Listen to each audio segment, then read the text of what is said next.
Subscribe कीजिए 10th class गणित channel को और बेल आइकन को दबाइए लेटेस्ट वीडियो देखने के लिए। हेलो फ्रेंड्स, आज इस वीडियो में हम वर्ग का परिमाप और वर्ग का क्षेत्रफल निकालना सीखेंगे। तो पहले हम वर्ग की परिभाषा समझ लेते हैं कि वर्ग होता क्या है।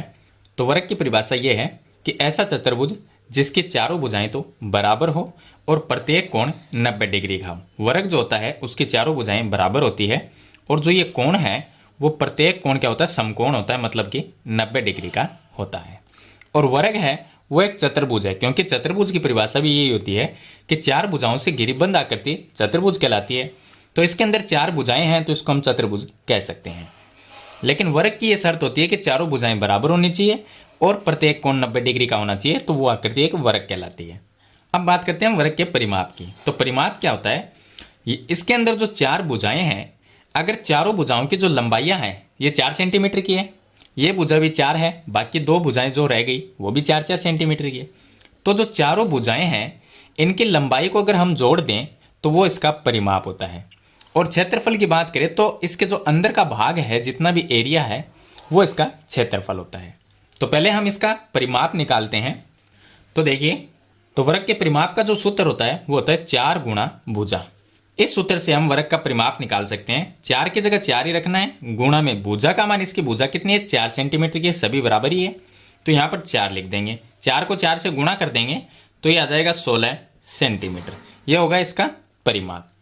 अगर इसका क्षेत्रफल निकालना है तो क्षेत्रफल का सूत्र होता है क्षेत्रफल बराबर भुजा गुणा में भुजा। भुजा गुणा भुजा, या आप इसे लिख सकते हैं भुजा स्क्वायर, ये भी आप लिख सकते हैं। तो यहाँ पर जो वर्ग की भुजा है वो 4 सेंटीमीटर की है, तो हम इसको लिख देंगे 4 गुणा 4, या तो ऐसा लिख सकते हैं या आप लिख सकते हैं 4 का स्क्वायर, एक ही बात है।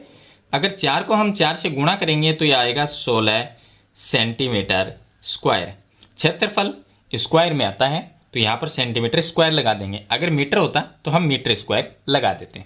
तो यहाँ पर परिमाप और क्षेत्रफल दोनों ही बराबर है, क्योंकि इसकी भुजा है वो 4 सेंटीमीटर की। मान के चलते हैं कि इसकी भुजा अगर 5 सेंटीमीटर की होती तो इसका परिमाप क्या आता।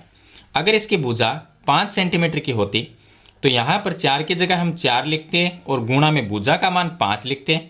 तो दोनों को जब गुणा करेंगे तो ये आएगा 20 सेंटीमीटर।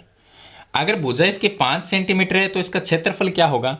तो अगर इसका क्षेत्रफल हम निकालते हैं तो सूत्र क्या है, भुजा स्क्वायर या भुजा गुणा भुजा लिख सकते हैं। भुजा इसकी 5 सेंटीमीटर है तो उसका स्क्वायर कर देंगे। तो यहाँ पर अगर हम 5 का स्क्वायर करते हैं तो 5 का स्क्वायर होता है 25, तो ये आ जाएगा 25 सेंटीमीटर स्क्वायर। तो ये इसका क्षेत्रफल होगा। अब देखिए, परिमाप और क्षेत्रफल दोनों ही अलग अलग है। भुजा 4 सेंटीमीटर थी, इसलिए इसका परिमाप और क्षेत्रफल बराबर ही आएगा।